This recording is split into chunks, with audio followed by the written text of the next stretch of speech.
జాతిపిత మహాత్మా గాంధీ 77వ వర్ధంతి సందర్భంగా ఘనంగా నివాళులు అర్పించారు గవర్నర్ జిష్ణుదేవ్ వర్మ. సీఎం రేవంత్ రెడ్డి హైదరాబాద్లోని బాపు ఘాట్ను సందర్శించి శ్రద్ధాంజలి ఘటించారు.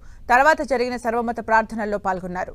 గవర్నర్తో పాటు ప్రభుత్వ ప్రధాన కార్యదర్శి శాంతికుమారి, ఉన్నతాధికారులు జాతిపితకు నివాళులు అర్పించారు.